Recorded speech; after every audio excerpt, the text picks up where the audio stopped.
The morning sunshine streamed through the windows of Roosevelt High School's mathematics classroom, casting a warm, golden glow across the desks and walls.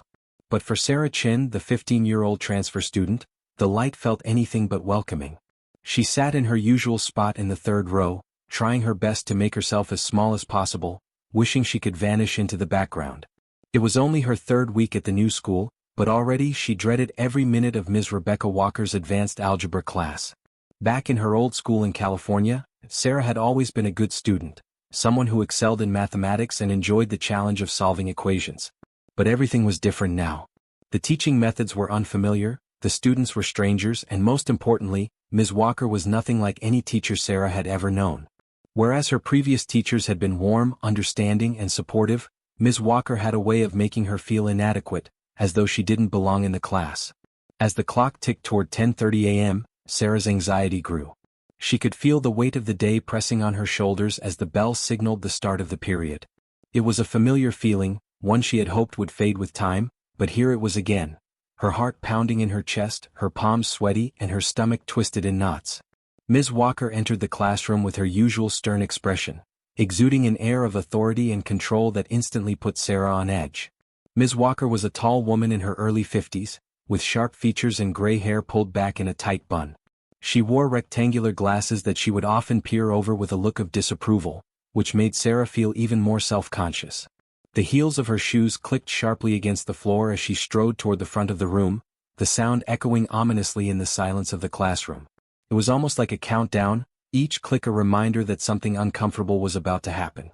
"Pop quiz time," Ms. Walker announced, her voice cutting through the stillness like a blade. The class groaned in unison, the collective sound of dread filling the room. Sarah's heart skipped a beat. She wasn't ready for a quiz, she barely understood the material as it was. But Ms. Walker was already moving forward, not giving anyone a chance to prepare. "I need someone to solve yesterday's homework problem on the board," she continued, her eyes scanning the room as if choosing her victim. Sarah's stomach dropped. She had completed the homework, but in the haze of stress and uncertainty, she wasn't sure she would be able to solve it under the scrutiny of the entire class. Sarah silently prayed. "Asterisk, please not me. Please don't call on me, star." Her hands clenched tightly in her lap, but no amount of wishing could change what happened next. "Miss Chin," Ms. Walker's voice rang out, making Sarah flinch.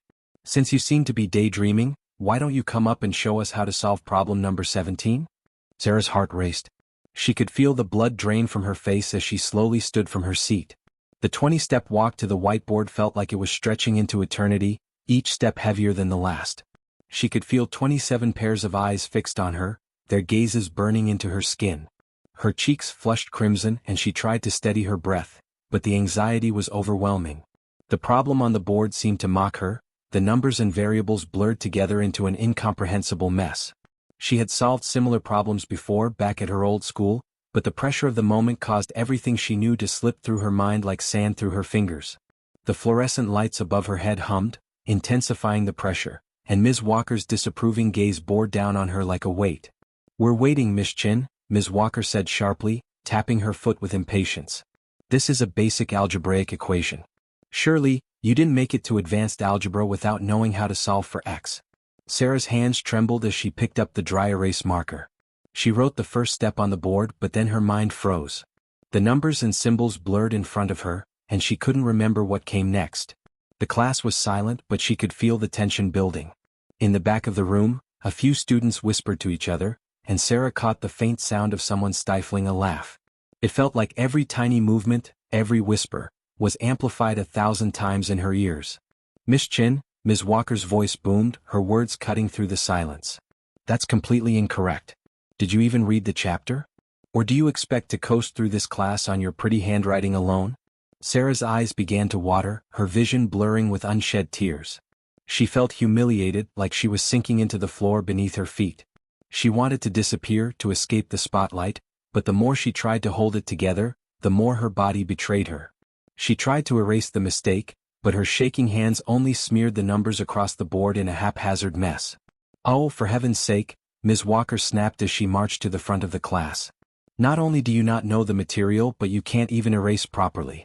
How did you manage to maintain your GPA at your previous school? Perhaps they had different standards." The way Ms. Walker said different standards made it clear what she really meant, and Sarah could hear the faint snickers from the back of the room. Her face burned with shame. A few more students giggled, and Emma Thompson, sitting in the front row, glanced uncomfortably between Sarah and her phone, which she was holding under her desk. "I'm sorry," Sarah whispered, her voice barely audible. "Can I please sit down?" "Of course," Ms. Walker responded dismissively. "We've wasted enough class time. See me after class. We need to discuss your performance and whether advanced algebra is really the right place for you." Sarah felt as if the floor had swallowed her whole as she returned to her seat. The sting of embarrassment was sharp, and she could feel the eyes of her classmates on her. The remainder of the class passed in a blur, and Sarah couldn't focus on anything except the feeling of failure that burned in her chest and the occasional pitying glances from her classmates. She tried to hide her tears, but they came anyway. What Sarah didn't know, however, was that this humiliating morning would soon set in motion a series of events that would change not only her life but the entire culture of Roosevelt High School. The shadow she had briefly noticed outside the classroom window belonged to someone who had the power to make that change happen, and they had heard everything. Dr. James Martinez, the new superintendent of the school district, stood quietly outside Ms. Walker's classroom, his hand frozen halfway to the door handle. He had planned to spend the morning conducting routine classroom observations, but what he had just witnessed made his blood run cold. The scene before him was all too familiar. Painful memories of his own school days resurfaced. 30 years ago he had been that scared student at the board, struggling with a stutter while a teacher mocked his speech. Now he watched as history repeated itself with Sarah Chen's humiliation, and he felt a deep responsibility to act. Rather than entering the classroom, Dr. Martinez quickly pulled out his phone and began to take notes. Time, 10:43 a.m. Location, Room 204. Teacher, Ms. Rebecca Walker. As a veteran educator with 25 years of experience in school administration, he knew the importance of documenting everything properly. Through the window of the door, he could see several students recording the incident on their phones. One girl in particular, Emma Thompson, seemed especially concerned. He could see her furtively hiding her phone beneath her desk as she captured the entire exchange. As Sarah made her way back to her seat, Dr. Martinez stepped away from the door, not wanting to be seen. His mind was already racing, already forming a plan. This wasn't just about one incident or one teacher. This was about changing the entire school culture, about ensuring that no student would ever have to face such humiliation again. He walked briskly to his office, determined to make a difference. This was only the beginning. Certainly. Here's the expanded version of your paragraph, rewritten into approximately 1,100 words. Dr. James Martinez immediately called Principal Diana Roberts. "Diana, I need you to clear your schedule for lunch period," he said, his voice calm yet firm, carrying the weight of his 25 years in education. "What I just witnessed in Ms. Walker's class requires immediate attention." There was no room for negotiation in his tone. This was a call to action. Principal Roberts didn't question him. She had known James for years, respected his professionalism, and understood that when he spoke with that level of authority, it was time to listen. After the brief exchange, she made arrangements to meet him in his office. In the meantime, Dr. Martinez began reviewing Ms. Walker's personnel file. On the surface, the file seemed to paint a picture of a highly competent educator. Rebecca Walker had impressive academic credentials, a master's degree in mathematics education, multiple teaching awards from her previous school, and consistently high student test scores that placed her among the district's top-performing teachers. Yet, as Dr. Martinez dug deeper, a few troubling details began to surface. There were 3 formal complaints in the past 2 years about her teaching methods, complaints that had been mysteriously withdrawn within days of being filed. That was odd, especially considering the number of students transferring out of her classes. It raised a red flag, one Dr. Martinez couldn't ignore. At exactly 12:30 p.m., Principal Roberts entered his office. Diana Roberts was a capable administrator who had run Roosevelt High School for 8 years. Her reputation was one of hard work, dedication, and an unyielding belief in supporting her staff and students. Yet today her expression was one of clear concern. "James, what's going on?" "Your message sounded urgent," she asked, her voice laced with unease as she sat down across from him. Without a word, Dr. Martinez played the audio recording he had made from outside the classroom. As soon as Principal Roberts heard the harshness of Ms. Walker's words and the discomfort of the students caught in the exchange, her face grew increasingly troubled. It was clear to her now that something was very wrong. "This isn't just about hurt feelings," Dr. Martinez said, leaning forward in his chair, his voice low but resolute. This is about educational trauma. I lived through it myself and it took me years to overcome the damage.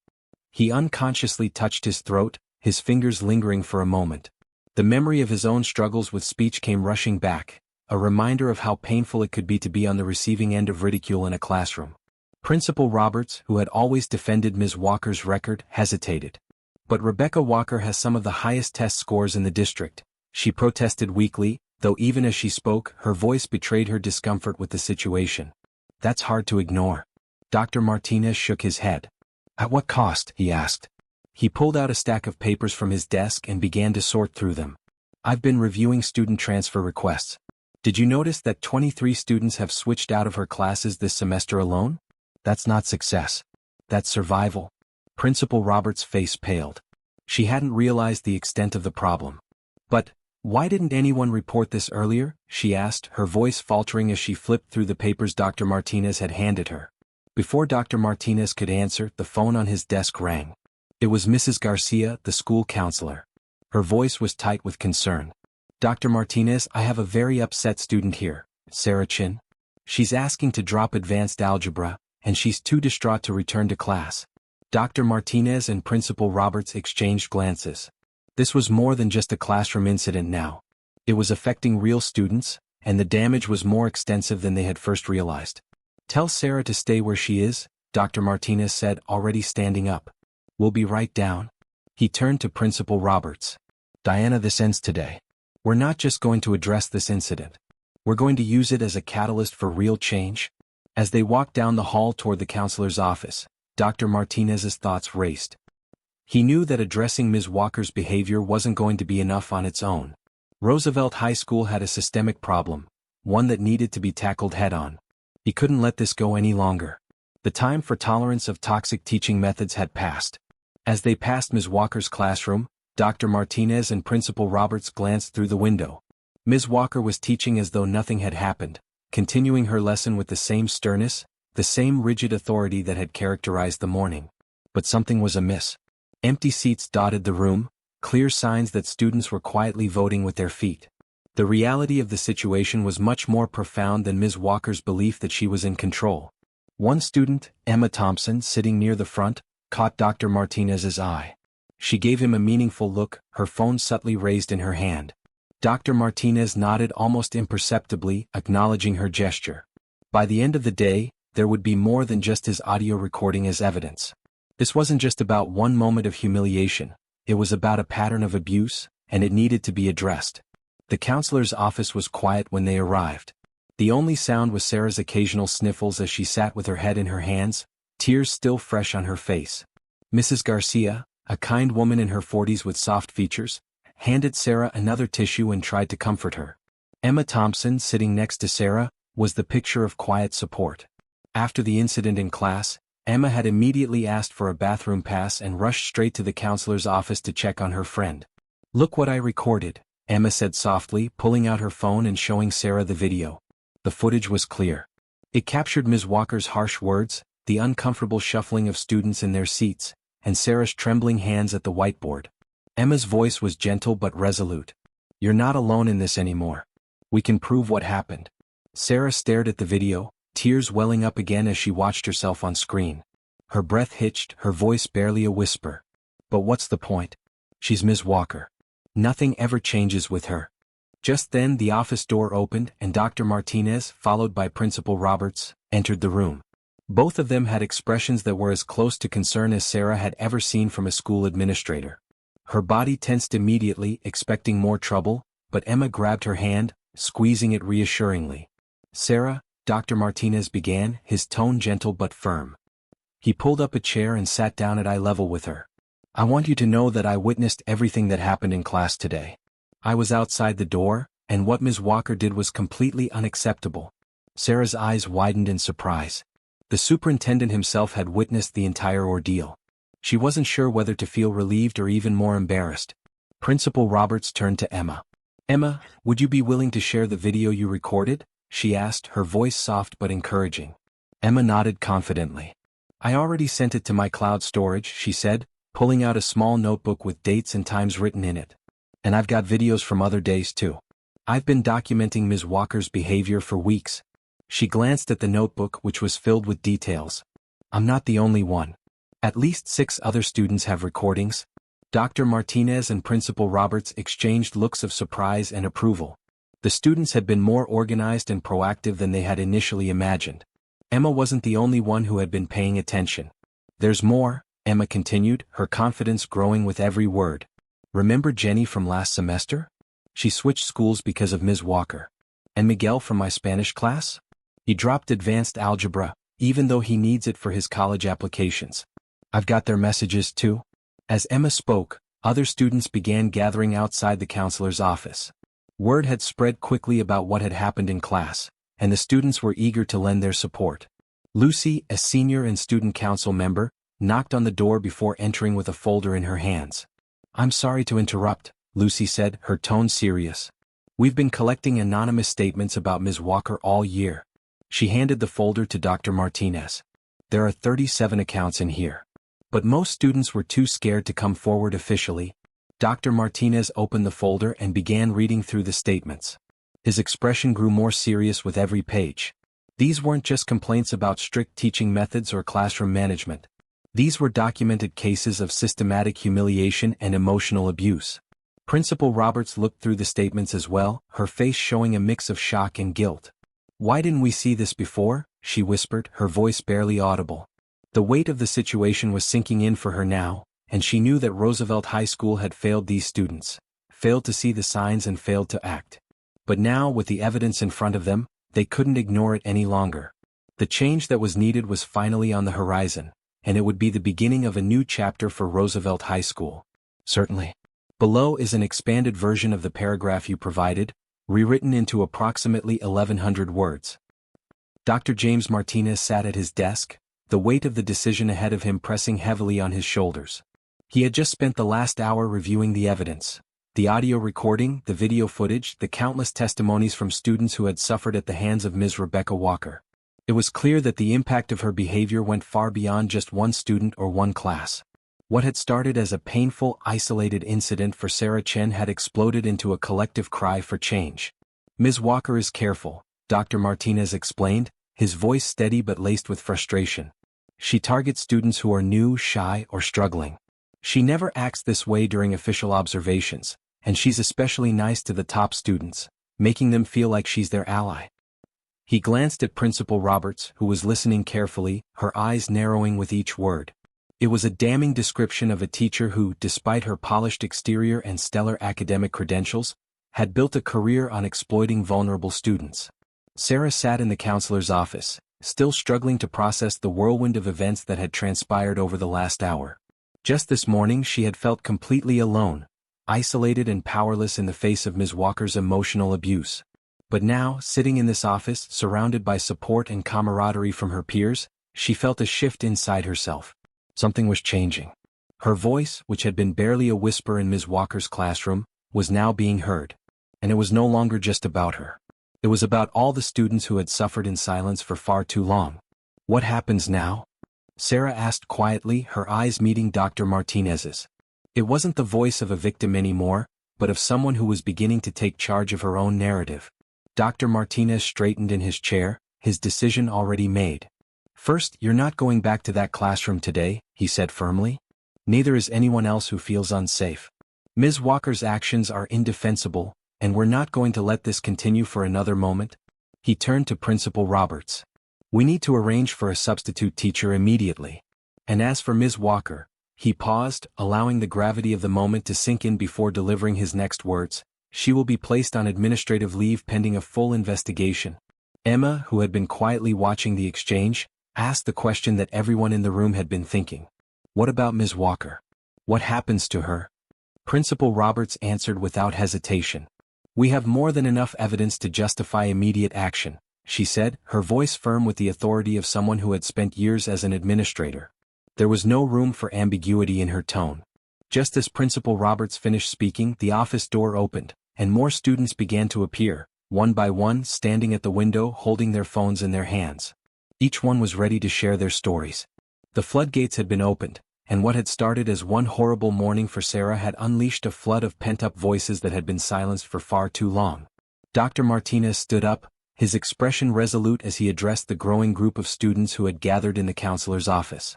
"This stops today," he said, his voice strong and unwavering. "Roosevelt High School is going to change. And courage," he looked at Sarah, then Emma and the others, "is going to help make that happen." For the first time that day, Sarah felt a small smile forming on her face. It wasn't much, but it was something. The weight that had been pressing on her chest since the morning was slowly beginning to lift. She wasn't fighting alone anymore. The next morning, Roosevelt High School buzzed with a different kind of energy. News of Ms. Walker's administrative leave spread through the student body like wildfire. The hallways were filled with whispered conversations, the kind that, for once, were not about gossip or rumors but about real change. For the first time in years, students walked to advanced algebra without the familiar knots in their stomachs, their fear of Ms. Walker's harsh words and demeaning attitude replaced with a sense of freedom. Emma had created a private group chat called Standing Together, which now included over 50 students who had either experienced or witnessed Ms. Walker's behavior. Messages of support flooded the chat, along with stories that had been kept secret for far too long. The group was growing, and with each new message, Sarah realized just how many others had been in her shoes. The solidarity was overwhelming. "Did you see the email from Dr. Martinez?" Jenny, a former student who had transferred to another school last semester, typed in the chat. "He wants to talk to all of us, even the former students who left because of Ms. Walker." Sarah sat in the school library during her free period, her eyes glued to her phone as she scrolled through the messages. The shy girl who had barely spoken up the day before was now part of something much bigger than herself. She wasn't alone in this fight, and she was starting to understand the power that came from standing together with others who had suffered the same injustices. Next to her sat Miguel, another student who had dropped advanced algebra earlier in the year. He had struggled with the same issues that Sarah had, feeling invisible in Ms. Walker's classroom.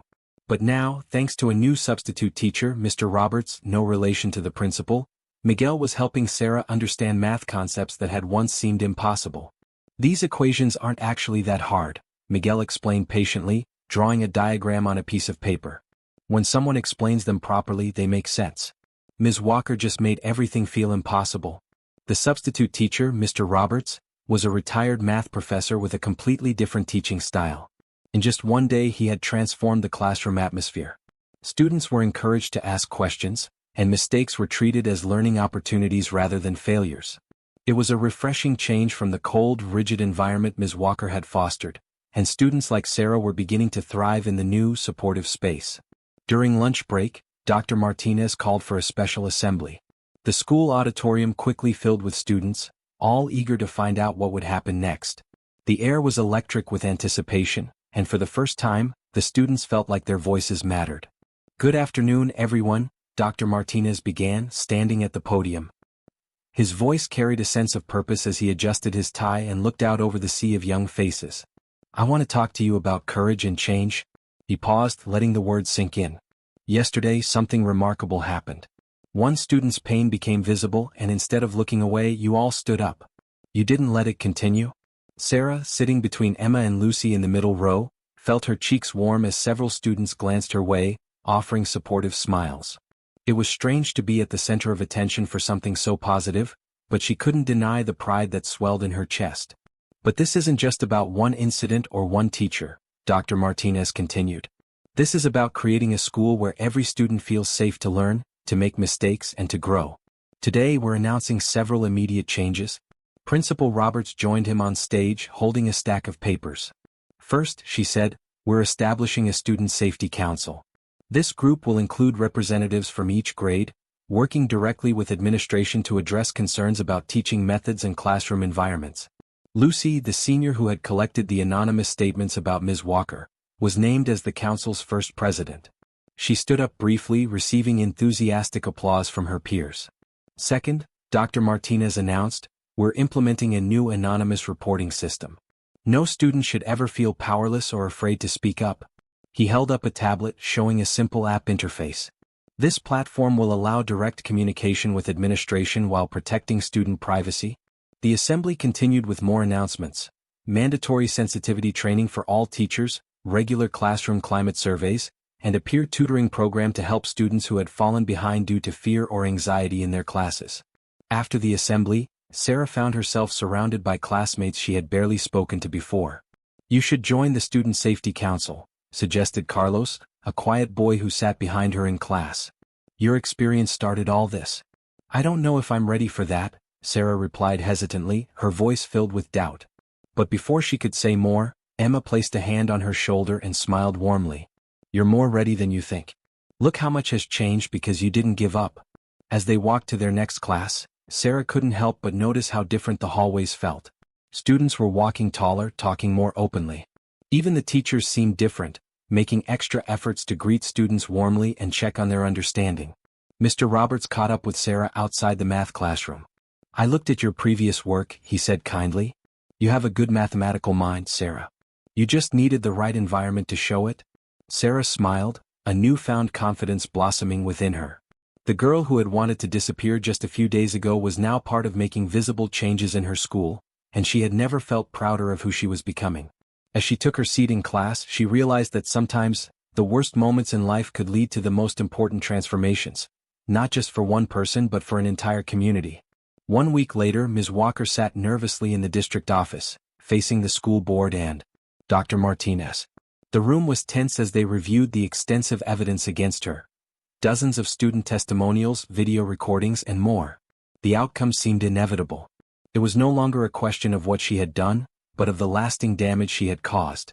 This rewrite expands the narrative, delving deeper into Sarah's internal transformation and the broader impact of the event, while also providing more context for the changes at Roosevelt High. Certainly. Here is an expanded version of the paragraph you provided, rewritten into approximately 1,100 words. The room was tense with anticipation as Dr. James Martinez flipped through a thick folder, filled with complaints and reports that had once been swept under the rug. It was a folder that had accumulated over the years, its contents revealing the damage that had been done to so many students at Roosevelt High.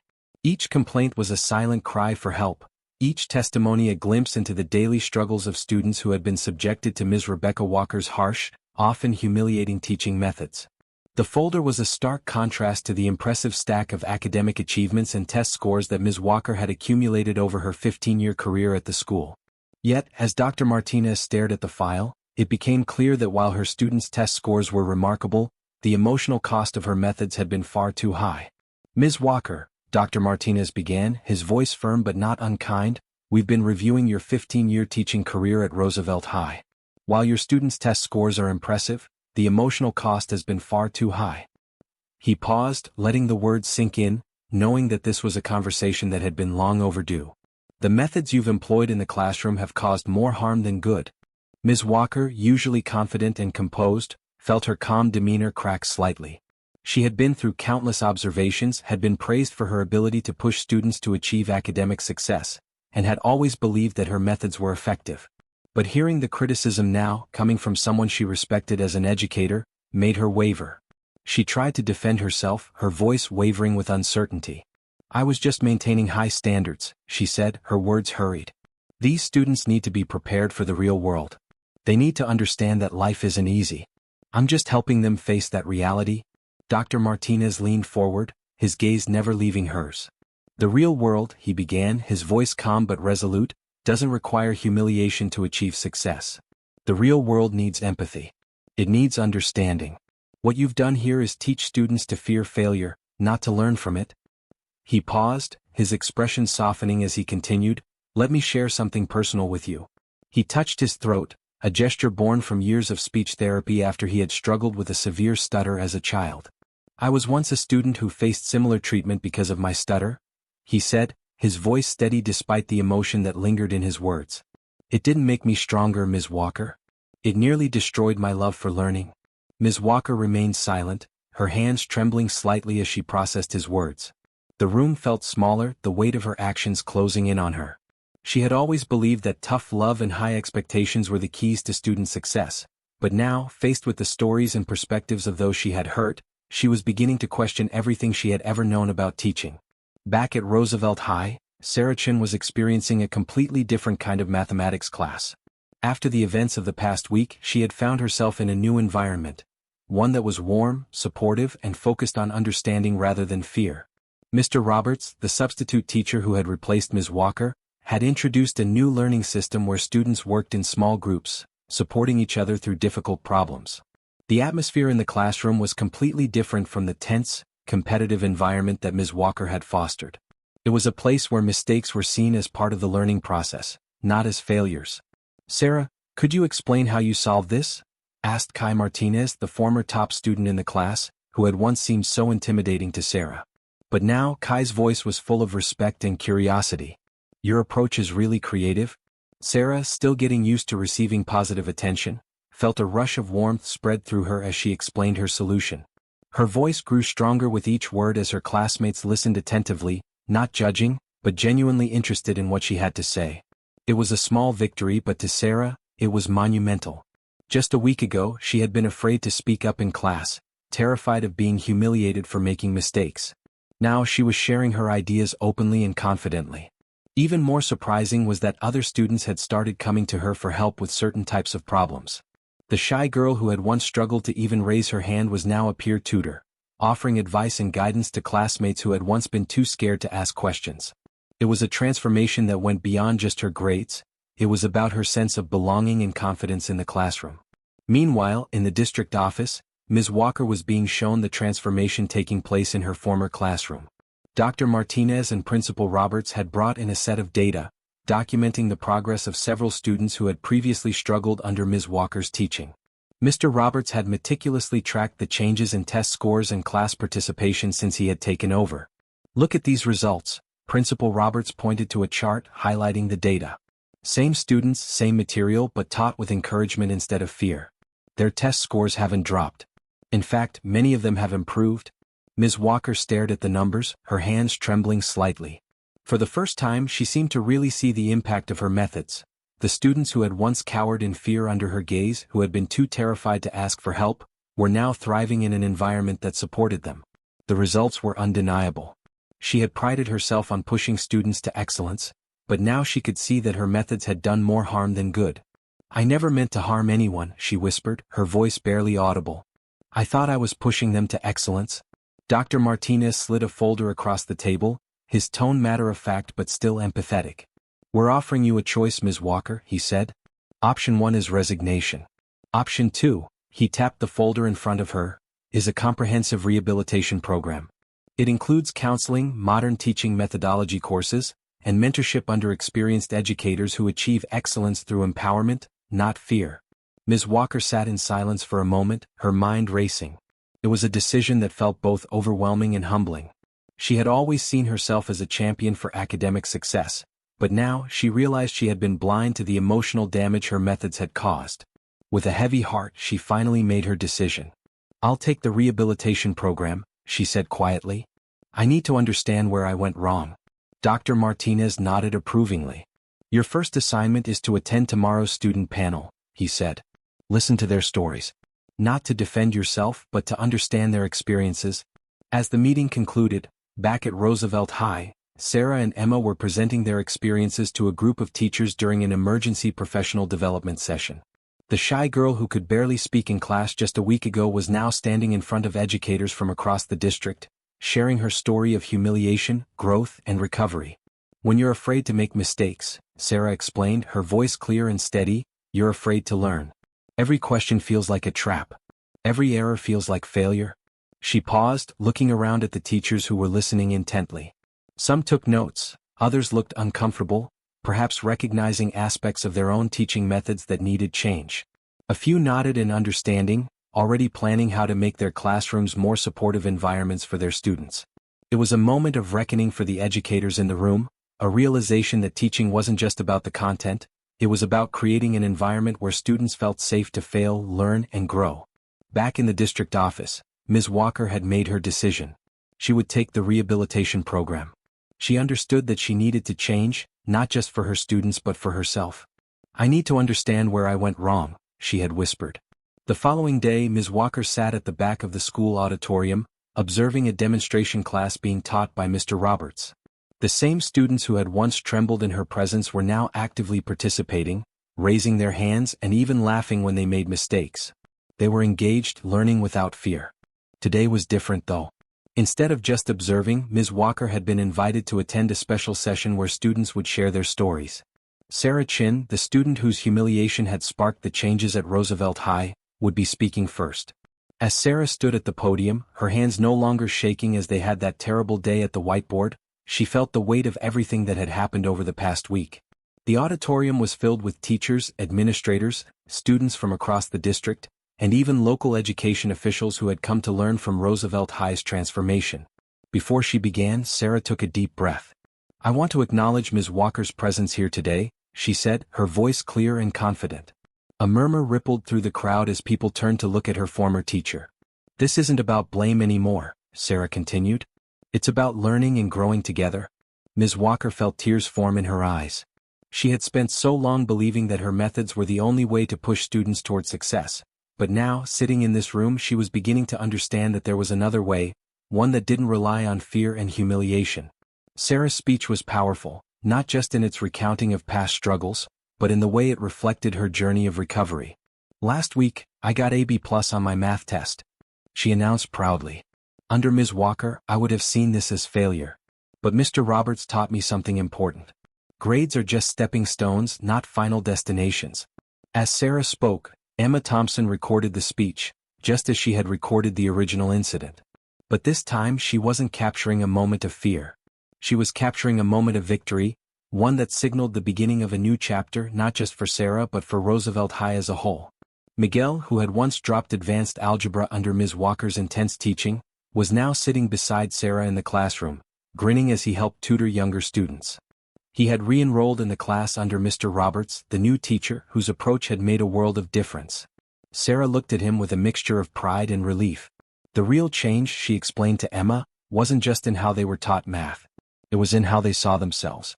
For so long, making mistakes in Ms. Walker's class had felt like an unforgivable sin, a mark of failure that lingered long after the bell rang.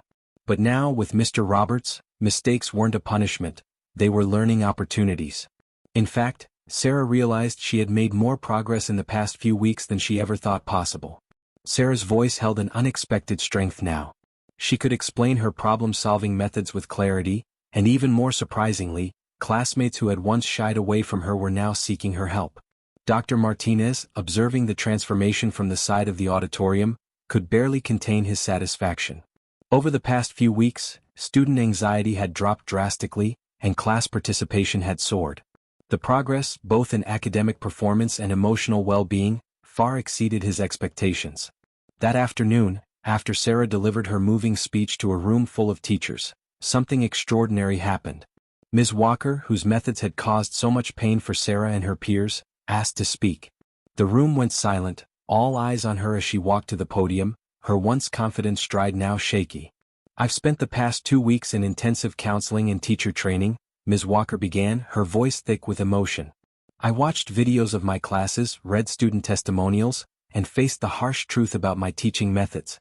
She paused, gathering the courage to continue. "I was wrong. Completely and utterly wrong." The audience listened intently, the weight of her words settling in. Ms. Walker's admission wasn't just about her own mistakes. It was the beginning of a personal reckoning that could change everything. She spoke about her own traumatic experiences with a cruel teacher, someone who had shaped her understanding of education in a way that had made her believe that fear and intimidation were necessary for academic excellence. She had internalized this pain and unknowingly passed it on to her students. Turning toward Sarah, her former student, Ms. Walker's voice softened. "Sarah, your courage in facing your fear didn't just change you, it changed me. It changed this entire school." She paused for a moment, letting the weight of the statement sink in before adding, "And for that, I am deeply grateful." Mr. Roberts, who had been quietly observing in the front row, stood up to support Ms. Walker's progress. "Ms. Walker has been attending my classes, not just observing but actively learning new teaching methods," he said. "She has shown remarkable dedication to changing her approach." Principal Roberts followed, announcing the next phase of Roosevelt High's transformation. "Ms. Walker will return to teaching next semester, not as the same teacher she was, but as someone committed to nurturing rather than intimidating," he said. "She'll be team teaching with Mr. Roberts, learning and implementing positive teaching strategies." The announcement was met with mixed reactions. Some students were hesitant, unsure whether they could forgive or trust Ms. Walker again. However, Sarah's response surprised everyone. She stood up, walked over to Ms. Walker, and extended her hand. "Everyone deserves a second chance," Sarah said clearly, her voice strong enough for the room to hear. "That's what real education is about, isn't it? Learning from our mistakes and becoming better." The room fell silent for a moment before Ms. Walker took Sarah's hand. Tears welled in her eyes, and the auditorium erupted in applause. The applause wasn't just for Sarah's act of forgiveness but for the powerful message it sent. True change was possible, even for those who had caused harm. It was a reminder that, when addressed with courage and compassion, even the deepest wounds could heal. As winter turned to spring, Roosevelt High School experienced a transformation that went beyond the surface. The changes that had started with one painful incident had blossomed into something far more remarkable than anyone could have imagined. On a particular morning, students filed into what used to be Ms. Walker's classroom. Now, it was a joint teaching space shared by both Ms. Walker and Mr. Roberts. The room itself looked different, far more inviting and student-centered. Gone were the stark white walls and rigid rows of desks. Instead, colorful math posters, created by students, decorated the space, and desks were arranged in small learning circles. But the biggest change wasn't in the room itself, it was in the people within it. Ms. Walker, standing at the front of the classroom, had transformed into someone almost unrecognizable from the teacher who had once intimidated her students. Her severe bun was replaced by a gentler, more relaxed hairstyle, and her smile, now genuine, lit up her face. "Good morning, everyone," she greeted the class warmly. "Today we're starting our group projects and I have a special announcement." Sarah, sitting between Emma and Miguel, noticed something different in Ms. Walker's voice. Excitement, not intimidation. The teacher who had once humiliated her was now someone else entirely. Ms. Walker's next words confirmed just how much had changed. "Our class has been selected to present at the State Education Conference," she announced proudly. "They want to learn about our collaborative learning model, the system we all built together." The students exchanged excited glances. Their class had become famous throughout the district for its innovative approach to teaching, where advanced students helped struggling ones, and group problem-solving sessions were held in an environment that celebrated mistakes as part of the learning process. Mr. Roberts stepped forward to add, "They specifically requested that Sarah Chin lead the student presentation portion." Sarah's eyes widened in surprise. Public speaking at a state conference? Just 6 months ago, she could barely solve a problem on the whiteboard without trembling. Now, she felt a flutter of excitement rather than fear. Later that day, during lunch, Sarah sat with Ms. Walker in the classroom to discuss the upcoming presentation. The scene would have been unimaginable just a few months ago. Student and teacher, once adversaries, now collaborating as equals. "You know," Ms. Walker said softly, "I keep that video of that terrible day on my phone." She pulled out her device but didn't play it. "Not to punish myself but to remind me of how far we've both come." Sarah nodded in understanding. "I keep it too," she said. "But I also keep the video from last week when you helped Jessica overcome her fear of fractions. That's the real Ms. Walker." As they spoke, Dr. Martinez appeared at the doorway. He had been making regular visits to observe the classroom's transformation. "How are our presenters doing?" he asked, entering with a smile. "Dr. Martinez," Sarah greeted him, "I was just telling Ms. Walker my idea for the presentation. We want to show both the before and after, not to shame anyone but to show that real change is possible." Ms. Walker added, "We'll demonstrate how our new teaching methods work. Sarah will lead a live problem-solving session with students from other schools." The superintendent, who had been informed of the changes, nodded approvingly. "You've all created something special here," he said. "Did you know that our student anxiety rates have dropped by 60% since implementing these changes? And our test scores," he grinned, "they're better than ever." Just then Emma poked her head in. "Sarah, the Student Safety Council needs you. We're reviewing applications for peer tutors, and you're our best judge of teaching style." Before leaving, Sarah turned to Ms. Walker. "Same time tomorrow to practice the presentation?" "Wouldn't miss it," Ms. Walker replied, smiling. The transformation was real. As Sarah walked down the hallway, Emma by her side, they passed the school's newly painted motto on the wall in bold, uplifting letters. "Mistakes are opportunities in disguise." Below it hung a photo of their class, Sarah, Ms. Walker, and Mr. Roberts, all smiling together in a candid shot that radiated warmth and unity. It was hard to believe that this picture had once seemed impossible. Just a year ago, Sarah had stood in that very classroom, humiliated and trembling, under the cold gaze of Ms. Walker. Now the room, and the school, was filled with a renewed spirit of growth and understanding. "You know what's amazing?" Emma said, breaking Sarah from her thoughts. That horrible day turned into the best thing that could have happened to our school. Sarah nodded thoughtfully. I was just thinking about that, she replied. The day that had seemed like her worst nightmare had, in hindsight, sparked profound changes. A reformed teacher, a revolutionized classroom, and most surprisingly, her own transformation from a terrified student to a confident leader. She turned to Emma. Sometimes you have to face your worst moment to find your best self. It had been 1 year since that fateful day in Ms. Walker's classroom. 1 year since the incident that had nearly broken Sarah had set off a ripple of transformation throughout the school. The State Education Conference, an event that would bring together educators, administrators, and students from across the country, was being held in the Roosevelt High School auditorium.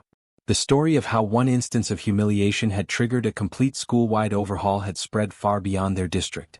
People came from all over to learn about the innovative changes that had taken place in Roosevelt High's classrooms. Sarah, now a junior and president of the Student Safety Council, stood confidently at the podium. The terrified girl who had once struggled to even speak in front of her peers was now a poised young woman addressing hundreds of people. The auditorium was filled with a mix of educators, administrators, and students eager to hear Roosevelt High's story, and Sarah's voice rang clear and strong as she began her speech. Welcome to Roosevelt High, she began. Our story started with tears, fear, and humiliation. But over time, it evolved into something beautiful. A lesson about change, forgiveness, and the true meaning of education. In the front row, Ms. Walker sat next to Mr. Roberts, both beaming with pride. The once feared teacher was now a leader in education reform. She ran workshops to help other educators identify and change toxic teaching patterns. Her own story of transformation had become just as powerful as Sarah's. Sarah continued, gesturing to the screen behind her where 2 videos would soon be shown. We're going to show you 2 videos. The first one might be difficult to watch. She nodded toward Emma, who was preparing to play the footage. The audience fell silent as the video began. On the screen, an earlier classroom incident played out. Ms. Walker, in her old harsh teaching style, humiliated a trembling Sarah at the whiteboard. It was hard to watch, but Sarah knew it was necessary. The room, full of seasoned educators, grew quiet as they recognized that scene from their own classrooms, whether as teachers or former students. Some wiped away tears, seeing the same kind of trauma they had once inflicted or experienced. Once the video ended, Emma switched to the second video, filmed just a week ago in the same classroom. This time, Ms. Walker and Mr. Roberts were working together, team teaching in a collaborative classroom. Students worked in groups, and at one point a student made a mistake, something that would have once resulted in punishment, but instead of shame the class responded with applause, encouraging the student as they figured out where they had gone wrong. This is the same classroom, Sarah explained. The same teacher, the same student. But everything is different. The shift in atmosphere was undeniable. The transformation was real. Sarah continued, her voice filled with pride. Our test scores have improved by 40%. Student anxiety is down by 65%. And most importantly, we've created a community where learning isn't about fear. It's about growth. Dr. Martinez, the principal who had overseen much of the transformation, stepped up next. He presented the data that had helped attract national attention to Roosevelt High's model. Roosevelt High's approach isn't just about being nice, he said. It's about creating an environment where students can take intellectual risks without the fear of humiliation. Ms. Walker joined Sarah on stage. Their appearance together caused murmurs throughout the audience. Some had read about their story, but seeing them together as partners was powerful. Ms. Walker stood tall, no longer the intimidating figure she once was. She faced the crowd with a humility that was hard to ignore. I was that teacher, Ms. Walker admitted, her voice filled with emotion. The one who believed fear motivated excellence. The one who confused humiliation with discipline. She paused, looking at Sarah. But Sarah, the very student I thought I was disciplining, taught me the greatest lesson of my career. Real education happens when students feel safe enough to fail. The room went quiet as Sarah and Ms. Walker exchanged a look of mutual respect. It was a moment of true understanding between them, a culmination of everything they had been through together. Their story had become one of redemption, growth, and the power of forgiveness. The presentation continued with practical demonstrations. Sarah led a group of visiting students through a math problem, deliberately making mistakes along the way. She showed how the class had learned to use errors as teaching moments. The visitors were amazed to see students eagerly volunteering to show their work, unafraid of being wrong. Emma, now the school newspaper's editor, had created a documentary chronicling the year's changes. "We don't just teach differently," she said, showing clips of their new learning methods. "We think differently about what education means." As the conference drew to a close, Sarah shared one final thought with the audience. "A year ago I wanted to disappear. Today I'm helping other schools learn from our journey.